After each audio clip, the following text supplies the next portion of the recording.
Okay, सो हम मैंने कहा कि हमारे पास दो फोर्सेस हैं, डायरेक्ट ड्रॉ कर लेते हैं। हमारे पास एक ये फोर्स हो गई और दूसरी फोर्स जो है वो इसके साथ हो गई परपेंडिकुलर F2, और ये दोनों आपस में परपेंडिकुलर भी हैं और ये दोनों आपस में 90 डिग्री भी जो है वो फॉर्म कर रही हैं। अगर हम रिजल्टेंट ड्रॉ करेंगे तो हमारे पास रिजल्टेंट कुछ इस तरह से आ जाएगा इन दोनों फोर्स का। सो हमें जो है वो यहाँ का एंगल पूछा हुआ है, तो तुमने मुझे आंसर किया था या तो 0 डिग्री होगा या 45 डिग्री होगा। सो आप मुझे बताओ कि कौन सा आंसर सही है। सर हमें एक साइड के जो एंगल पता चल गई है, लेकिन बाकी के जो दो एंगल्स है वो नहीं पता है। हाँ, तो अब गैस कर दो। तुमने ए और सी कहा था पहले।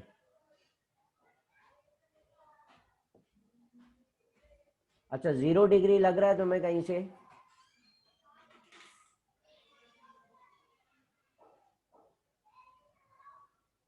सर मुझे 45 लग रहा है अभी। 45 लग रहा है। 0 डिग्री जो है वो डायग्राम से भी कहीं नहीं लग रहा। सो इसका जो करेक्ट आंसर है वो 45 ही है। मैं इसको एक्सप्लेन कर देता हूँ कि क्यों 45 है। सो मेरे पास एक जो ये राइट एंगल ट्राइंगल फॉर्म हो रहा है, जिसमें हमारे पास ये वाली दो फोर्सेस हैं और ये दोनों बराबर हैं। सो ये हमारे पास ऐसा राइट एंगल ट्राइंगल आ गया जिसकी दो साइड्स बराबर हैं। जब दो साइड्स बराबर हों तो इसका मतलब है बाकी के जो दोनों एंगल्स हैं वो भी बराबर होते हैं। So this is also 45 degree and this is also 45 degree. So 45 45 and this 90, the sum will make equal, the sum will become 180 degree. So right angle triangle के अंदर अगर दो साइड्स बराबर हो तो वो दोनों एंगल जो है वो हमेशा 45 डिग्रीज के होते हैं। क्लियर है ये? Yes sir. Okay, question number 4 भी है हमारे पास। क्वेश्चन नंबर 4 देखो।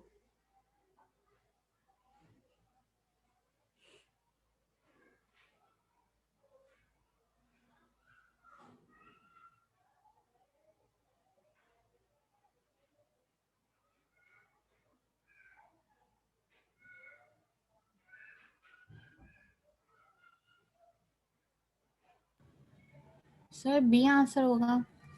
ऑप्शन तुमने कहा बी, ये वाला? यस, या फिर बी होगा या ए होगा। बी और ए होगा, ठीक है, देख लेते।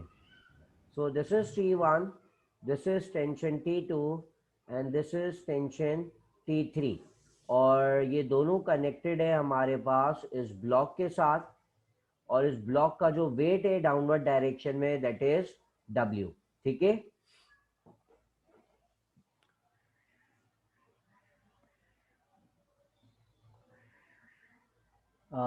so tension T3 is equal to weight of the block. So अगर हम the tension in the string T1 or twice the weight of the block and half of the weight of the block. अच्छा,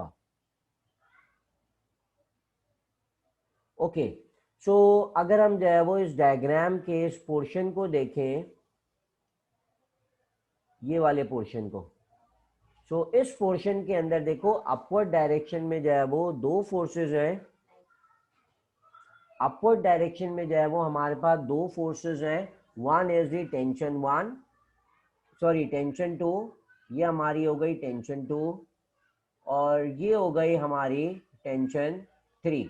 ये दोनों जो है वो एक दूसरे के पैरेलल हैं।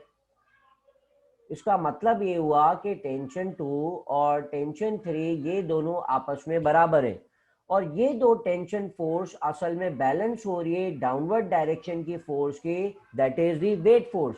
इसका मतलब ये हुआ कि टेंशन टू और टेंशन थ्री ये दोनों जो है वो सम है या बराबर है वेट फोर्स के, बिकॉज इस ब्लॉक का सारा जो वेट है वो इन दो टेंशन की स्ट्रिंग के ऊपर जो है वो जमा हो रहा है या एड अप हो रहा है, और हमने कहा कि ये दोनों फोर्सेस जो है वो आपस में बराबर है। सो टेंशन टू और टेंशन थ्री आपस में इक्वल है, तो मैं इसको इस तरह से कह सकता हूँ that T3 and T3 is equals to W, या फिर मैं ये कह दूं कि 2T3 is equals to W। So T3 अगर मैं यहाँ से निकाल के दिखाऊं, so RT3 will be equal to weight divided by 2।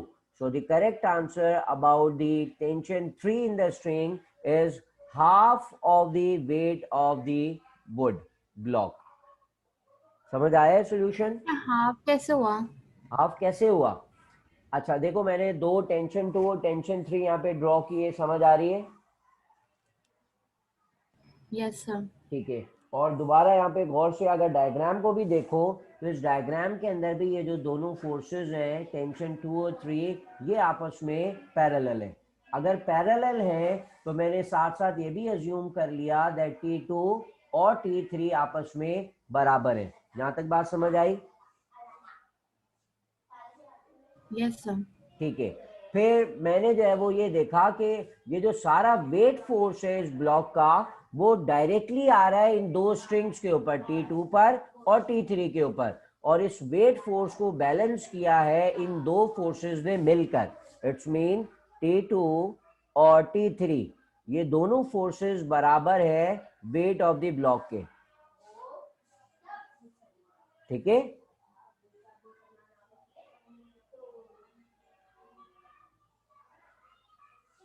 So T2 और T3 आपस में इक्वल है, तो मैंने T2 की जगह जो है वो T3 को प्लेस कर दिया। T3 plus T3 is equal to weight force, इन दोनों को ऐड किया तो मेरे पास आंसर आया 2T3 is equal to weight. So T3 will become W upon 2, half of the weight. अब क्लियर है? Yes sir. ठीक है, सो नेक्स्ट ईयर देखते हैं। एक और सवाल हमारे पास था, क्वेश्चन नंबर 5। पढ़ो क्वेश्चन और ट्राई करो।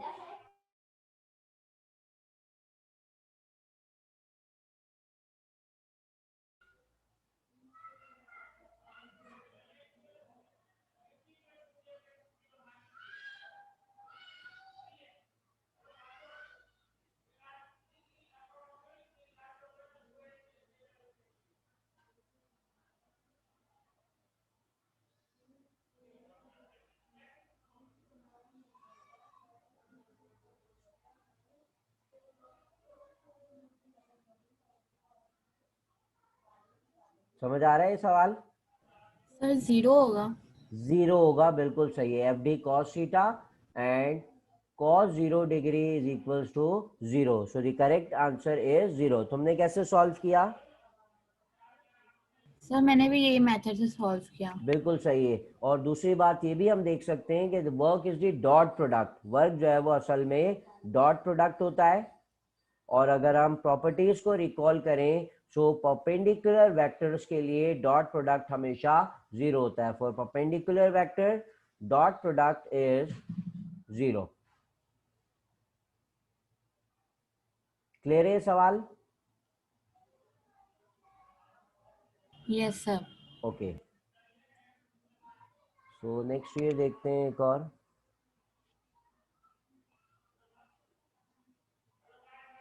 सो 2013 का एक क्वेश्चन है हमारे पास।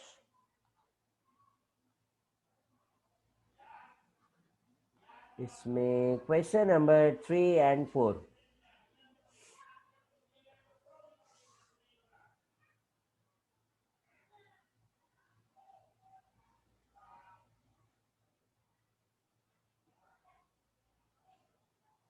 सर ये भी वो अंडर रूट वाला मैग्नीट्यूड वाले बिल्कुल फॉर्मूला से बिल्कुल होगा। सही है, बिल्कुल सही है, उसी तरह से होगा।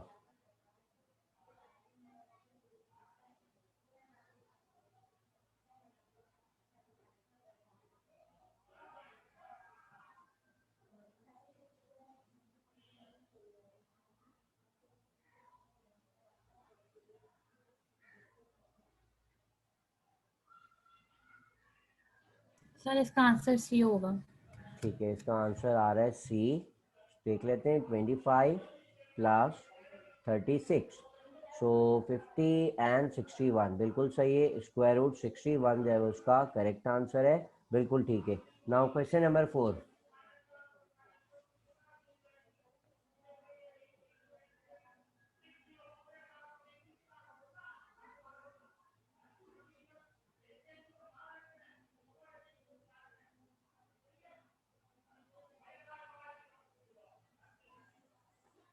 सर इसका आंसर डी होगा। डी मतलब ऑप्शन ऑप्शन लास्ट डी वाला? मतलब यस सर। ओके, सो कैसे आया ये आंसर? सर यहाँ पे बोल रहे कि परपेंडिकुलर नहीं है, तो मुझे इसलिए लगा कि हो सकता है अपोजिट होंगे, तो इस वजह से। नहीं, ऑप्शन डी जो है वो गलत है। तो यहाँ देखो बात हो रही है किसकी? डॉट प्रोडक्ट की। Dot product, so dot product की बात हो रही है। और अभी मैंने पिछले ईयर के क्वेश्चन में बताया कि dot product is zero, dot product is equals to zero when vectors are perpendicular. Vectors अगर आपस में परपेंडिकुलर है तो डॉट प्रोडक्ट जीरो होता है। बट यहाँ पे कह रहे हैं कि डॉट प्रोडक्ट तो जीरो है, बट जो वेक्टर्स है वो आपस में परपेंडिकुलर नहीं है। इसका मतलब है कि A dot B is equal to zero. तो ए डॉट बी जो है वो सिर्फ उस कंडीशन में जीरो आ सकता है जब हमारे पास ए और बी जो है वो दोनों आपस में परपेंडिकुलर होते, तो डॉट प्रोडक्ट जो है वो इनका जीरो आता। बट यहाँ पे कह दिया कि दोनों वेक्टर जो है वो परपेंडिकुलर नहीं है। सो इट्स मीन कि या तो ए और बी में से ए नल वेक्टर है, नल वेक्टर को किसी दूसरे वेक्टर के साथ जब हम डॉट करेंगे तो हमारा आंसर जीरो आएगा, या फिर बी वेक्टर नल वेक्टर हो। सो ए को जब हम नल वेक्टर के साथ डॉट करेंगे तो हमारा आंसर जो है वो जीरो आएगा। सो हमारे पास सिर्फ दो केसेस के अंदर जो है वो जीरो हो सकता है, that if A is perpendicular to B और either of the vector, either of A or B is null। समझ आया? Yes sir. Okay, so correct answer इसका डी नहीं होगा, इसका करेक्ट आंसर हमारे पास आ जाएगा ऑप्शन ए। सो एक और सवाल हमारे पास है, क्वेश्चन नंबर 5। और बस 5 हमारे पास एक और है, सिंपल सा क्वेश्चन है, जल्दी से आंसर कर दो। सर इसका आंसर बी होगा। ऑप्शन बी होगा इसका आंसर। सिंपल सी हमारे पास डेफिनेशन है और कुछ भी नहीं है इसके अंदर। The product of force end moment arm is called torque. Simple हमारे पास डेफिनेशन है इसकी टॉर्क की।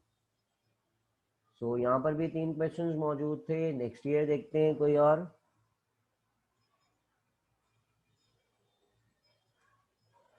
ओके, सो 2015 का एक और क्वेश्चन है।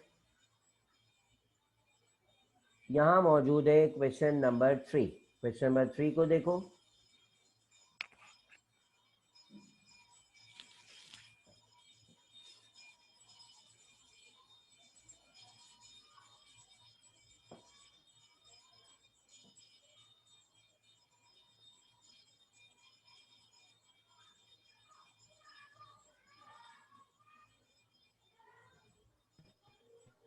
सर इसका आंसर ए होगा। इसका आंसर जो है वो ए होगा। सो लेट्स सी ए होता है या नहीं होता। क्वेश्चन में कहा है कि F2 and F1 are the forces act on a body and are balanced by a friction force F3 so that the body is in equilibrium। so मैंने यहाँ मार्क भी किया है कि बॉडी किस में मौजूद है? इक्विलिब्रियम के अंदर मौजूद है। और इक्विलिब्रियम का भी मैंने एक पिछले ईयर के क्वेश्चन के अंदर मतलब भी लिखा था कि body is said to be in equilibrium अगर उसके ऊपर नेट फोर्स जो है वो इक्वल टू जीरो होती है। तो तुमने इसका आंसर दिया है option A. So option A तुमने कैसे मार्क किया? सर यहाँ पे मुझे लगा कि F1 और F2 अगर वो हैं वेक्टर्स है तो उनका प्रोडक्ट वेक्टर तो ऐसे ही बनता है। नहीं, देखो यहाँ पे ये नहीं कहा कि F3 जो है वो इनका रिजल्टेंट वेक्टर है। देखो तुमने जो आंसर दिया ना ऑप्शन ए, उसमें ये हमारे पास पहला वेक्टर है जिसकी ये हो गई हमारे पास टेल और ये हो गया हमारा हेड। सिमिलरली दूसरा जो वेक्टर है ये हो गई इसकी टेल और ये हो गया इसका head.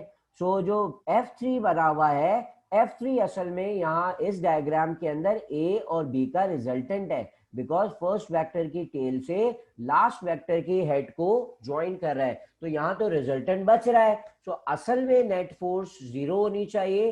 So net force zero अगर हम वेक्टर डायग्राम के अंदर देखें तो वहां उसका मतलब ये होगा कि tail of first vector joined with head of last vector. ये बेसिक कॉन्सेप्ट होगा नेट फोर्स जीरो, और उसकी अगर हम वेक्टर डायग्राम बनाएंगे तो ये वाली लाइन याद रखना, ये अप्लाई हो रही होगी कि फर्स्ट वेक्टर की टेल ज्वाइन हो जाएगी लास्ट वेक्टर के हेड के साथ। तो आप मुझे करेक्ट आंसर बताओ। सर फिर आंसर डी होगा। बिल्कुल सही आंसर डी होगा। सी क्यों नहीं होगा?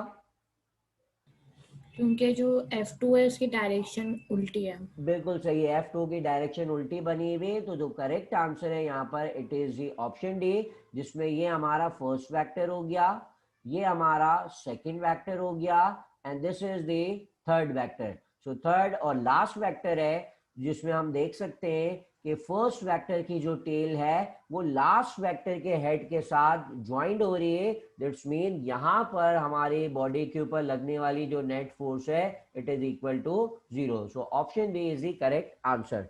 सो question number 4।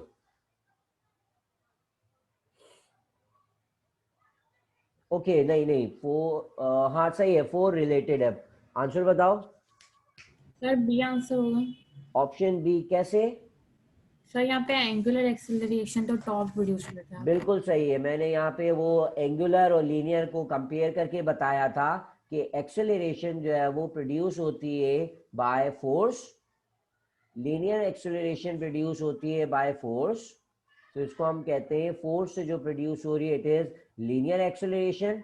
Similarly rotational motion या एंगुलर एक्सेलरेशन जो चीज प्रोड्यूस करती है, जो कॉज होता है एंगुलर एक्सेलरेशन का, it is torque. So option B जो है वो उसका बिल्कुल करेक्ट है। ओके सो क्वेश्चन नंबर 5 भी रिलेटेड है हमारा इस टॉपिक से। Question number 5।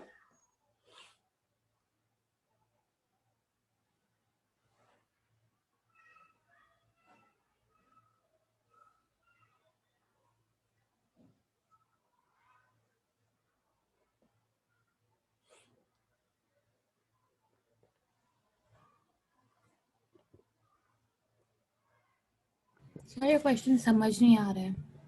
ओके देखो, ये हमारे पास जो है वो एक रोटेटिंग बॉडी है। ये हमारे पास आ गई एक रोटेटिंग बॉडी, ठीक है। अब इस रोटेटिंग बॉडी के ऊपर ये वाली फोर्स हमने अप्लाई की है इन अ सर्टेन डायरेक्शन। सो ये हमारे पास लेट से रोटेटिंग बॉडी आ गई, इस पे हमने जो फोर्स अप्लाई की है वो कुछ इस डायरेक्शन में फोर्स अप्लाई की। सो अब हमें पता है कि जो फोर्स है वो पूरी की पूरी फोर्स जो है वो हमारी क्या कहते हैं टर्निंग इफेक्ट प्रोड्यूस करने में यूज नहीं हो रही होगी। तो हमने क्या किया, इस फोर्स को